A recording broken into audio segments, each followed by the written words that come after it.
Guys आज की video में हम सभी सीखने वाले हैं कि अगर आप सभी हिंदी चैप्टर में से मतलब पार्ट में से जो अपठित गद्यांश आता है जो बाहरी तरफ से आता है किस तरह पूछता है, आखिर किस तरह लिखा जाता है, उसे हल किया जाता है।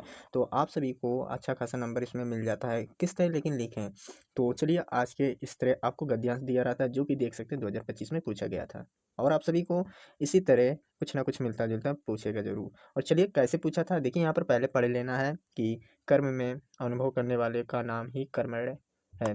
धर्म और उदारता उच्च कर्मों के विधान में ही एक ऐसा दिव्य आनंद भरा रहता है कि कर्ता को वे ही फलस्वरूप लगते हैं। तो यहाँ पर देखिए कर्मण्य किन्हें कहा जाता है, तो आप सीधे यहाँ पर देखिए कर्मण्य किसे कहा जाता है, कर्म में आनंद अनुभव करने वाले को ही कर्मण्य कहा जाता है। तो सिंपल से आप इस तरह आंसर दे सकते हैं। देखिए यहाँ पर उत्तर भी दिया है लेकिन आप देख सकते हैं यहाँ पर आपको इसका आंसर खुद दिया है, तो है ना मजेदार। तो यहाँ पर पूछा किस विधान में दिव्य आनंद भरा रहता है, तो यहाँ पर देखिए ऐसा दिव्य आनंद भरा रहता है। तो ये किस विधान में, धर्म और उदारता उच्च कर्मों में। तो यहाँ पर आप सभी को इसी में मिल जाएगा और बहुत आसानी से। लेकिन आप सभी को यहाँ पर थोड़ा थोड़ा ये ध्यान देना चाहिए जो लास्ट वाला पूछता है ना। जैसे देखिए यहाँ पर लोकोपकारी कर्मवीर का आशय स्पष्ट कीजिए, तो यहाँ पर किस लिए कहा गया है, आप सभी को सही से पढ़ना। देखिए यहाँ पर दिया है कि अत्याचार का दमन और कलेश का शासन करते हुए चित्त में जो उल्लास और तुष्टि होती है वही लोकोपकारी कर्मवीर सच्चा सुख है। तो यहाँ पर इसका आशय स्पष्ट इस तरह कर सकते हैं। देखिए यहाँ पर दिया है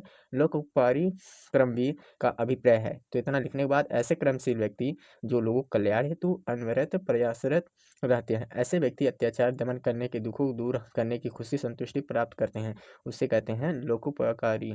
ठीक है, ये तो 2025 में पूछा गया था। चलिए आपने 2024 में किस तरह पूछा गया था, चलिए देखते हैं।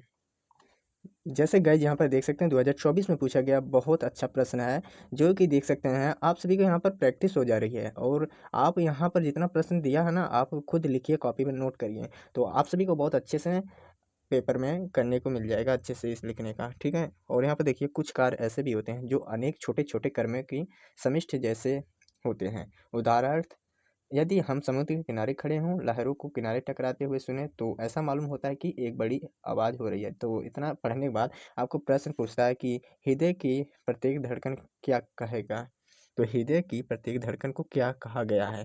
तो यहाँ पर आप सभी को इसमें आंसर छाट लेना है। जैसा कि यहाँ पर देखिए हृदय को प्रत्येक धड़कन को कहा जाता है, जैसे यहाँ पर आंसर दिया है हृदय की प्रत्येक धड़कन को कार कहा गया है। तो इसमें आप पढ़ेंगे ना तो इसका अर्थ मिल जाएगा। तो आप सभी को 2024 का ये स्क्रीनशॉट ले लीजिए, इसका भी मान लीजिए छोटे छोटे कर्मों समिष्ट क्या तात्पर्य है। चलिए मैं 2023 के पेपर में चलते हैं कि किस तरह पूछा गया था। चलिए पहले 2023 से आने से पहले मुझे ये लगता है बहुत अच्छा क्वेश्चन है जो इस तरह आप लोगों को जान लेना बहुत अच्छा होगा। तो यहाँ पर देखिए भाषा संस्कृत संरक्षक का वाहक होती है, भाषा गरिमा नष्ट होने स्थान की सभ्यता और संस्कृति प्रतिकूल प्रभाव पड़ता है।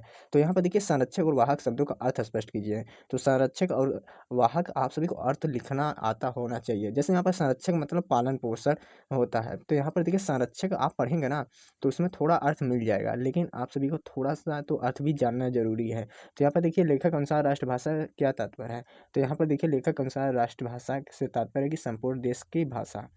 और यहाँ पर देखिए देश की एकता और अखंडता बनाए रखने के लिए क्या आवश्यक है। अगर आप इसमें पढ़ेंगे ना तो आप सभी को कुछ शॉर्ट में मिल जाएगा जो यहाँ पर आप लिख सकते हैं। यहाँ पर देखिए इसके अनुसार देश की एकता और अखंडता को बनाए रखने के लिए राष्ट्रभाषा द्वारा आपस आपस में संपर्क बनाए रखना आवश्यक है। मतलब कि अगर आपको अखंडता एकता बनाए रखनी है तो आपस में भाईचारा बनाना आवश्यक है। तो चलिए 2023 के प्रश्न में, तो भाई जो मैं इसमें बताने वाला हूँ ना तो इतना कंफर्म नहीं है कि ये आ सकता है, लेकिन आप सभी को इस तरह कर लेंगे ना तो आप सभी को आंसर क्वेश्चन कर सकते हैं वहाँ पर पेपर में। तो यहाँ पर देखिए यहाँ पर ये जैसे कि पूछने की ज़्यादा संभावना है अब की बार परीक्षा में। तो यहाँ पर जैसे कि देख सकते हैं बाढ़ की विभीषिका की दृश्य बहुत भयावह होती है, चारों ओर अफरा-तफरी माहौल होता है, लोग अपनी जान बचाने के लिए विफल प्रयास नजर आते हैं, जल प्रवाह तेज होने, नदियों तटबंध टूटने से आई बाढ़, लोगों अपनी जान बचाने की मौका नहीं मिलता है, मिट्टी तथा खपरेल से बने घर ताश के पत्तों की तरह बाढ़ में पानी की तरह नजर आते हैं। तो इतना पढ़ने के बाद मोटी मोटा तो यहाँ पर पूछता है प्रश्न आपको बाढ़ की विभीषिक दृश्य कैसा होता है। तो आप सभी सिंपल से बता सकते हैं कि बाढ़ जब आती है तो विभीषिक जो दृश्य होता है भयावह होती है। बाढ़ के चारों तरफ देखते हैं कि पानी ही पानी रहता है। तो यहाँ पर जल का प्रवाह तेज होने से क्या प्रभाव पड़ता है, तो आप सभी सिंपल से पता है अगर जल का प्रवाह तेज हो जाता है तो नदियाँ और तटबंध टूट जाता है और उससे जिससे कारण लोगों को जान भी गंवानी पड़ती है और घर भी टूट जाता है। तो ये सब आम बात है ना। तो बाढ़ के दौरान लोगों की जान बचाने के लिए क्या किया जाता है? तो यहाँ पर देखिए, यहाँ पर दिया है हेलीकॉप्टर उन खाद्य सामग्रियों प्रबंध किया जाता है जो लोगों खाद्य सामग्रियों जानवरों भांति टूट पड़ते हैं।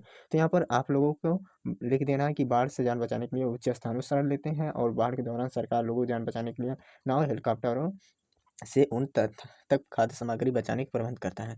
आशा करता हूँ इतना तो आप सभी स्क्रीनशॉट ले लीजिए, जो कि बहुत बेहद ही इम्पोर्टेंट है। तो लाइक सब्सक्राइब करके रखिए चैनल पर। अगला वीडियो इंतजार करिए, आप सभी को रसायन विज्ञान का मोस्ट इंपॉर्टेंट क्वेश्चन बताऊंगा।